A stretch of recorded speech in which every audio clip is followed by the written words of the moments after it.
What is up, YouTube? It's me, John Avenger, once again, and welcome to another 90s movie month review.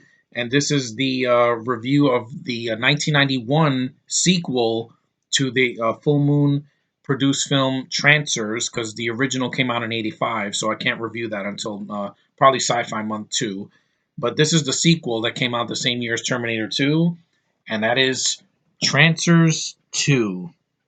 This is a pretty decent sequel, I gotta say. Trancers 2, I saw it a couple years ago. I bought this three-pack of the Trancers film, the first three Trancers films, considered the three solid ones, because 4 and 5 were westerns, and then 6 had a female that had nothing to do with the first three films. So, and Jack Death didn't come back, so Tim Thomerson. So that one doesn't even count. It shouldn't even be called a Trancers film. But the second one, pretty decent sequel. Tim Thomerson comes back as Jack Death, and he goes back in time to L.A. in 1991, kind of like Terminator 2, but it's not a ripoff of that because that's with cybernetic organisms, robots, cyborgs. This has zombies, pretty much the Trancers, and he goes back. He's trying to make a new life with his wife. Lena, played by Helen Hunt. This was before she did Mad About You. I think by the time they did the third one, she had a cameo because she was doing Mad About You, so she was barely in it. And the thing is that what he doesn't know in the movie is that in Trancers 2 is that he thought his dead wife from the future is actually still alive, and it is Megan Ward, who plays Alice, I believe. Yeah, she is absolutely gorgeous.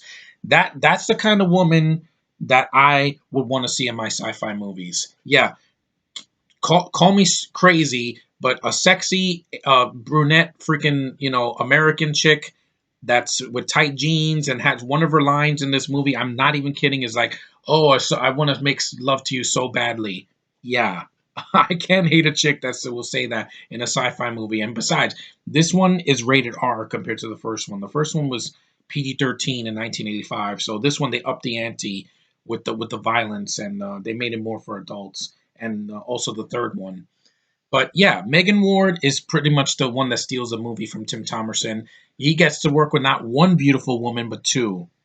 His wife from the present and his wife from the future. That is freaking awesome. I really enjoy this movie, Trancers 2. I thought, the first Trancers is definitely the more solid story because it takes place during Christmas time. Thomerson is hunting these zombie Trancers from the future, and he just cleans them out. And he meets Helen Hunt. The romance is definitely done well, better there. But here, you got a kick-ass female lead that shows up, and from his, that's has history with him, and she just steals the film from right under him, and just I said it, the Megan Ward, underrated actress, love her in the film, and I will say this right now, before we get to May the Fourth be with you, which is tomorrow, and I know, guys, I haven't forgotten about that.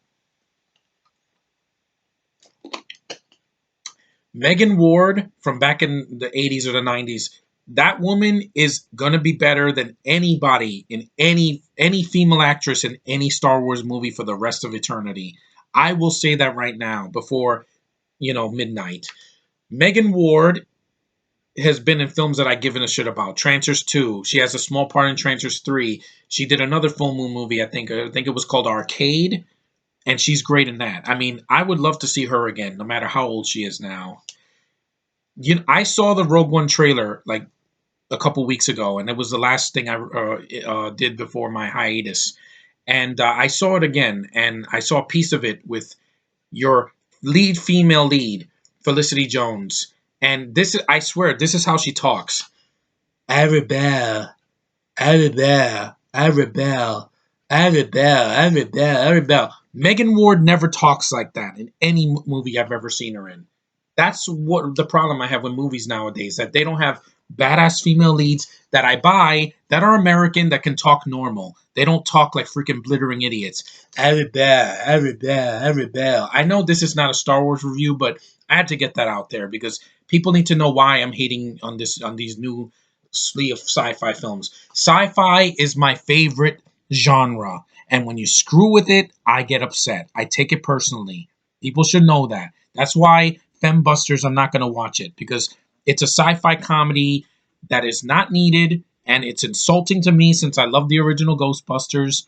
And it's not just because they're females, because it could have been guys, and the movie would still suck.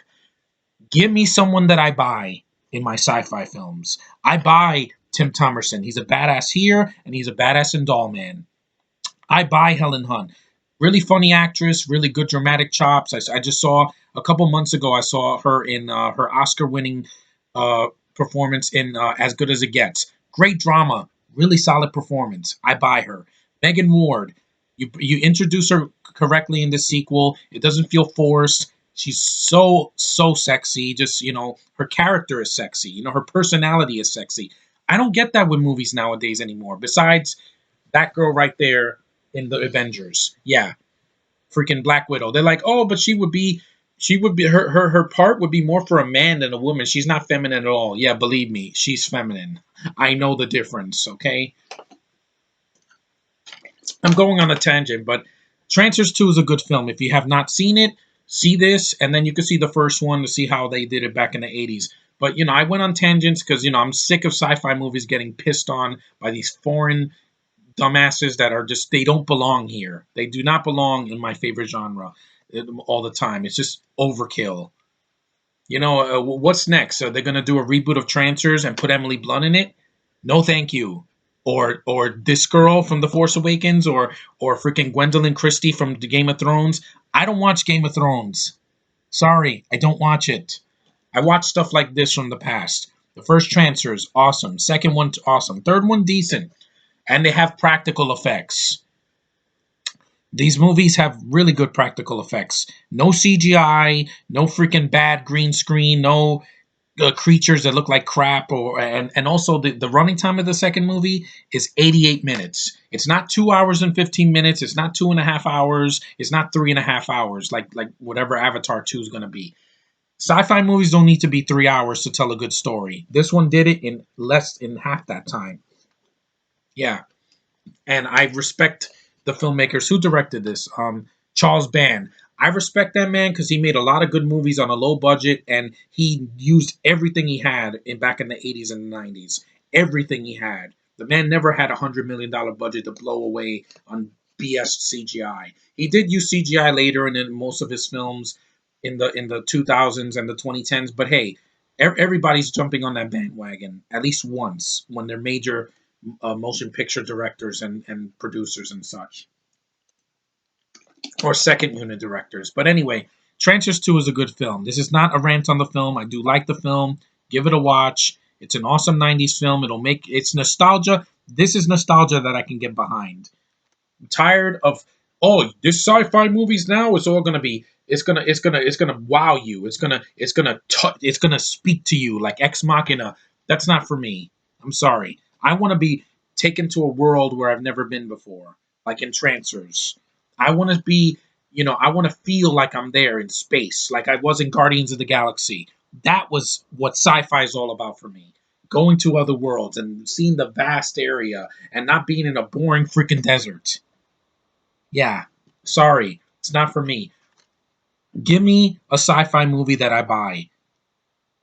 Yeah, sci-fi that doesn't pussify around. It doesn't have horrible acting in it. It doesn't have locations that are boring to watch. It doesn't have choppy editing or horrible choreographed fight scenes, or it's just a bunch of wall of CGI. No, it does it right and it does it well, and that's why I like Trancers 1, 2, and 3. And I'll be reviewing the third one probably. I'm gonna probably wait because the third one, I think it was in 1995 or something like that, or four. Yeah, I think it was around there. But I'm going to review those some other time, probably for Sci-Fi Month too. The first Trancers and the third one, because I'm reviewing this one. And yeah, I'm sorry I had to go on tangents, but it's my channel. I'm going to speak out against this bullshit that's been plaguing every single freaking sci-fi franchise nowadays. Just too much. Oh, and the gay agendas, that can suck it too. I'm tired of that. You don't need gay stuff in sci-fi movies. You don't need it in Star Wars. You don't need it in Star Trek. You don't need it in Guardians of the Galaxy. You don't need it in any Marvel film like Captain America, Civil War, whatever it comes at. If I see a gay reference in that movie or any other things, Russos, don't do this, please.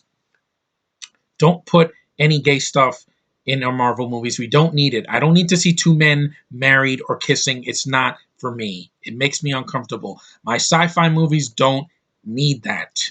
Give me this. Don't give me homosexual, homoerotic bullshit. I don't need it anymore. I'm tired of it. But anyway, that's my review on Trancers 2. Awesome effects, awesome cast, awesome freaking pacing, a really good sequel that upped the ante. And my advice, if you see the first one, don't see the trailer for the second one. Just see the second one on its own because the trailer shows a lot of the movie. And yeah, I usually block trailers from my mind because I'm tired of them, especially the sci-fi movies I don't care for. I'll see any of these over Independence Day Resurgence or Fembusters or Rogue One. I'm sorry, those movies mean nothing to me. Absolutely nothing. It's just chock full of this crap nowadays that I'm sick and tired of in my favorite genre, science fiction. But anyway, that's not a rant on science fiction. This is a you know praising Trancers 2. It's an awesome sequel. I would advise you see it instead of any of the sci-fi crap that's coming out in theaters in the summer. Except for Star Trek Beyond, that might be decent because I have no expectations for that. I'm not even a Trekkie, and I didn't see the two J.J. Abrams, excuse me, two J.J. Abrams films that came out back in 2009 and 2013. Because Abrams, I'm not a fan of that guy. I'm sorry, I'm tired of him. We're gonna put a gay agenda in a Star Wars movie to please GLAAD and LGBT. Not for me. Sorry, not for me. I am not gay, not bisexual, not a tranny. I am all man. That's all you're going to get from me. What you see is what you get from John Avenger. And damn straight. Anyway, that's my review for Trancers 2. Had a lot to get off my chest because for May the 4th be with you, I don't want to just be complaining here for 20 minutes. You guys deserve better than that. But anyway, thanks for watching, subscribing, commenting. Don't worry, guys. I'm not off my meds or anything. I'm just, I had a lot of stress this year and I want to just vent it. That way it doesn't make me sick. But anyway, later, guys, and may the 4th be with you. I will be here tomorrow to talk about something Star Wars related, just to, even things out. I'm not going to review any of the films because I've already done that. But I will talk to, about it and give you my thoughts on what's the future of this franchise because I have a lot to say. So take care, guys, and see you later.